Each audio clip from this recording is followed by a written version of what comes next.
We're live, day 2. Connecticut Open at the Country Club Fairfield. Sponsored by the CSGA. It's Rob and Michael Johnson Jr., Rob Dibble. We don't want to get yelled at, so if we use a golf, really good golf if we voice use a golf voice keep it down, today, Nick. it's only because I'm in a bad mood because I was yelled at yesterday, and at 62 years you old, weren't yelled at as much as I was. well, you were yelled at too, but you're a young buck, man. You're just starting to get yelled at. I'm 62, man. I feel like I need right, to go I can see the take it. principal or something. You know, You're punished. Oh my God, when a caddy yells at you, I don't know. It's yelling at a former nasty boy. Does he realize who he's yelling at? I could take 50,000 people booing me and cheering and hissing or jeering me. I don't know if I could do that. One caddy. Yeah, it's kind of ruined my ride home. Did it really? I'm just kidding. Oh, good, it did good, not. good. I was just going to say 45 minutes, and you're just heated. Honestly, I had to throw some Creed on just to calm down. Creed? Yeah. Nice. Creed's good to get some. So now, what songs by Creed? If we want to go down That's that their road. greatest hits. Oh, good. Your good. greatest hits. Yeah. But I like Scott Stapp anyway. I'll listen to Scott too. Yeah. And listen to his music. His halftime show with the Cowboys. Cowboys we got a great show lined up for you. do. We're going to have Jim Penders coming up here at 25 after. Then we're going to have Ben Carpenter. He is tied for third. He is going to join us. He had a great day today. Yeah. Yep. He's fresh out of Yale a couple of years ago, actually 14 months ago.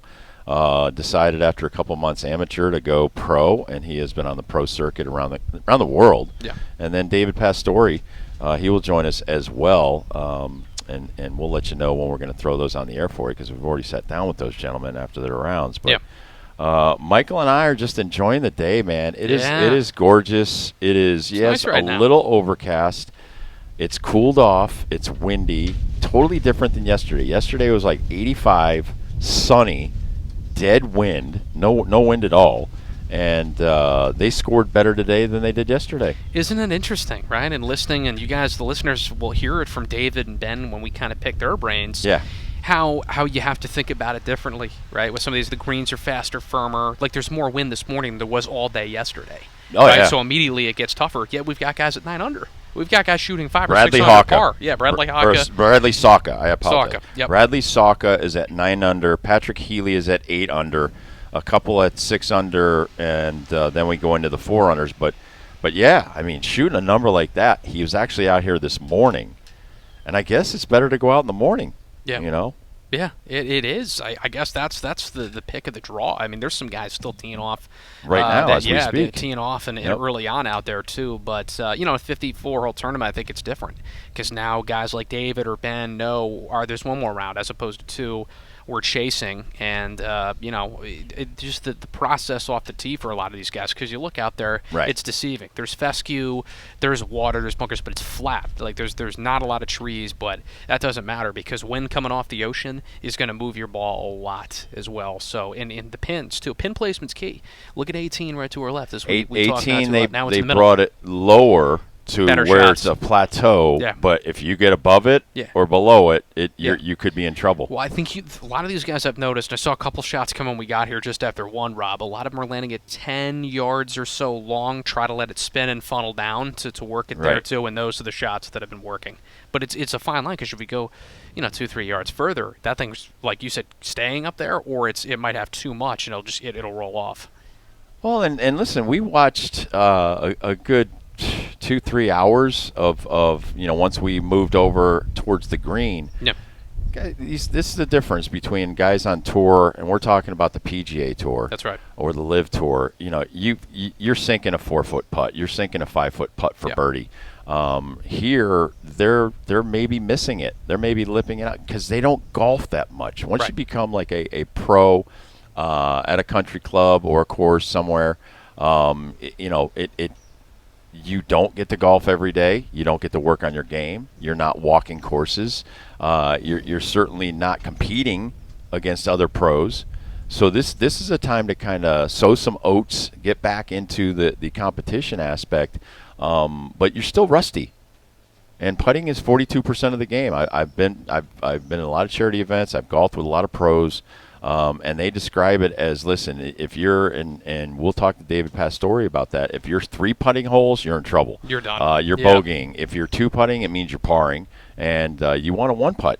You want to be in that group that's 1 putting a lot of these holes, getting birdies, scoring, and going low. Yeah. And right now, Bradley Saka, your leader, he had a great day. He probably one-putted a lot of greens, I would think which so. meant he was probably within 10, 15 feet on a lot of those. Yeah. And giving himself an opportunity to score. Yeah, because that's what it's all about. The putting is so key, and these guys are the best of the best. I'm watching that. When we saw some yesterday, I don't know who the golfer's what his name was, but on 18 green, on for birdie, and you and I watched it during one of the commercial breaks. He's putting for bogey and sets in for bogey, and it leaves a sour taste. It's a bitter taste in your mouth walking to that clubhouse. Like, ooh, I mean, I'm on for birdie, at least par. You'll take a par, but a bogey, absolute doomsday scenario too, and I just love the look of 18 right here too, because these guys. It's a fairly wide-ish fairway, but you've got an uphill shot into a green that's uphill as well, so it's challenging. It's all about where you place the ball. As this gentleman's probably, I don't know how many yards out, 100 something. Let's see. There's already one ball on the green that's good, and live he does exactly what you should do. Lands it about probably 12 feet past the pin high. So have a look at birdie. That's the things we can do, and I like that it's gettable. That's a risk reward. A lot of these holes, like one to our right, drivable par 5, and David and Ben just picking their brains earlier, right? There are some gettable holes, and there's ways to do it, but some guys may play more conservatively, and that'll work too. Being able to, it's all about finding that right mindset, and David. The point that I liked the most, Rob, was practice rounds, focusing on hitting your spots, because being familiar with this course and what the elements of the weather are going to throw at your face too. All right, so let me correlate that to baseball. Sure. Go on the road half your season. Let's just say the Yankees. Yankees go to Fenway. Fenway's got a ridiculously quirky outfield wall. They do. You've got all kinds of like gaps and huge, right center, left center, whatever you want to call it. One is against a huge 39-foot wall. Yeah. Right center is the deepest part of the ballpark, like 435, 445, right to the base of the wall, things like that. If you don't come out and practice balls off the wall as an opposing player, even the home player, and understand the reads, ball, how it comes off the wall high, how it comes off low. Does the ball, if you hit it hard and it let's say the pesky pole down the right field line is like 300, right? And then that's where the fair pole is, and it kicks. Is there concrete on the ground there? Probably, because that stadium was built in 1900. Right. So, Dodger Stadium, same way. That when Judge got hurt, remember when he slid into the concrete that is underneath the fence? Yep. You have to practice that stuff. It's like a practice round in golf. You have to know where these things are on the field. You have to know where the warning track starts. Yeah. You have to know in the infield. I remember a player, maybe it was a little bit before your time, for the kids out there, Juan Pierre, one of the fastest players, one of the best, hitters, one of the best bunters. He would come out early, and he would roll the ball down the lines, first base, third base, to see, is there a grade where it's going towards the foul and going out of bounds and going foul? Does it stay, if it's on the inside line, does it stay fair? And he would practice that stuff. That's where I see a lot of these guys failing at the major league level. And I'm not there every day, but when I went and I saw some games last year at Fenway, I saw the Reds come in and play Boston. These guys weren't practicing that stuff beforehand. And unless they got out there 2 o'clock in the afternoon, I must have missed it, because they're taking batting practice from like 5:30 to 6:30. I love that with the bunting, though. Yeah, but that's next level. But that is professionalism. Yeah. And that's what David Pastore was talking about. He loves the preparation for play, and knowing that, okay, if I'm prepared, it's not just about what the score is and what I'm chasing. It's not about how good my game is that day. I'm going to grind it out no matter what. I still got to play 18 holes. That's like a baseball player. I've got to play 27 outs. And sometimes it doesn't always go your way. There's errors, which means extra outs in an inning. There's different pitchers that come in because one guy might be struggling or a guy might be dealing, and you take him out, and now that's a good thing for the other team. Yeah. Like, I'll take the A's last night. When the A's got Tolley out of the game, but basically Tolley's pitch count and 6 or 7 innings, that's enough. Max Fried for the Yankees yesterday, 4 innings, 65 pitches, you're done. Yeah. We're bringing in the bullpen early. So now the last like 15 or 18 outs have to come from somewhere else. All of this stuff, if you're not prepared for who's coming out of the bullpen as a hitter, if you're not prepared defensively, like the kid Curtis Mead last night for the Red Sox, he gets hurt, comes out of the game. Okay, they've got to replace him with somebody. Did you go down the lineup? Do you know that? Well, as soon as you go in the dugout, if you're a pitcher, you've got to prepare for whoever replaced him. Those are all little things that people won't notice at home, but to a major leaguer or to a professional golfer, if you're not prepared for those things, like a windy day where it might rain, where it's sunny and it's baking the greens, those are all things that these people have to know.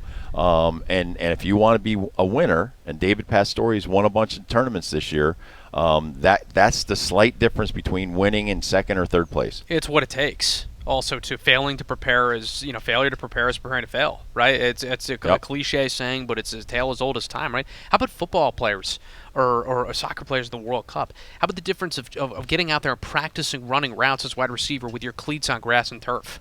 Those are the differences. Like a receiver can get an edge on a corner. He's going to go out there and know, if I cut this way and get past a guy 5 yards off the line of scrimmage, boom, I'm going to nail him right here, right now, because I know this is where the turf is around the 40-yard line. Or if we have it in the end zone, this is what I can do. So it's a great analogy you use for baseball. That's just another one. It's the same for golf. It's the same for all this, too. You got to go out there. You could play 2 practice rounds. You could play 18 twice. You could land the ball in the same spot in the fairway, but you could try to do something different. Right. And mentally prepare yourself, or even hit it in a spot that may be away from the pin, because you know the pin's going to be there on a different day. I mean, these are all things that these guys, it blows my mind, because I'm terrible at golf, even if I know exactly where everything should be going, playing a course like 7 times. But that's why with golf, with how hard it is, all these sports are hard. You play Major League Baseball, hitting a baseball and pitching is extremely hard too, but golf, with how much mentally goes into it, it's why it's so impressive. Listen to these guys too, winning it at an amateur level, whether you're amateur or pro. And to your point, and I was just thinking about that. It's like, so minor league baseball now is totally different than it was when I played. So you'd play a place for 3 days. Let's say when I was playing the Reading Phillies, Double-A ball, Eastern League. You'd play them 3 times. Then you'd go to Albany to play the Yankees. You'd play them 3 times on a different field. So that's in 6 days you've played on 2 different fields. Golfers, they might play like this 54-hole tournament that we're in now, or you go the 72 holes like the Travelers. Right. You're on the same course for a week. Yeah. So one day you may have a terrible day, or you may have a great day. Right. And then you come back and you have a terrible day, or you have a great day the next day. So, and that, again, psychologically, it's so mental. Like you said, how did I play this? One of the stats that I love in golf is how many people have birdied this hole today. How many people have not birdied this hole today? Yeah, it's good analytics. How is it playing, Yeah. right? What is, that's why I asked the question yesterday. What's the hardest handicap hole on this course or any course? Love it. And how do you decide that? Yeah. And so, and that can change from year to year, depending on how much work you do to the golf course. So all of these things come in the preparation for one of these pro golfers. Yeah, and imagine being like a course designer and an architect, or being the engineer. I'm blanking on his name, Ron Scheid for the Travelers. One of my favorite interviews we've done relating to golf, because you had brought it up to me, Rob, too, where he's like chuckling and almost like evil grinning and laughing. Like, Puts the pin. I really like how hard number 2's playing today, because guys are struggling and they're getting eaten up by their rough, and that element of it too.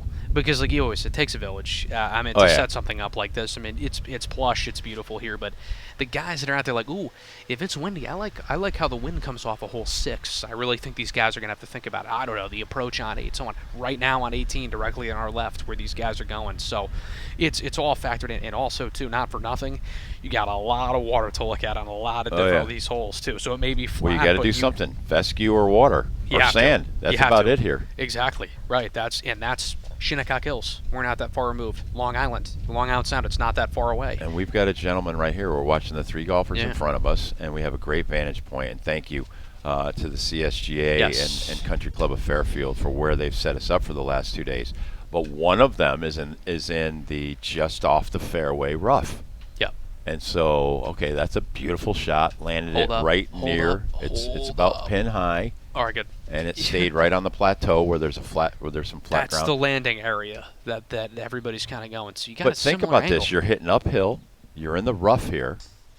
you probably have to go down a club or two, you know. So you probably normally use like a 9 or a wedge. Yeah, they're now going you're probably wedge, hitting a right. 7. Yeah, right. You're going uphill. Now, it's like, what angle would you rather have? This gentleman's hit left. a beautiful shot. He is closer than the gentleman that was in the fairway. And now we got a lefty, too, who's coming in now as well. So you got a guy in the rough, guy in the left side of the fairway to the middle. Oh, we're getting right to see side. everything here on this hole. This is great. This is live radio at its best as they're coming up. But now I like it lefty.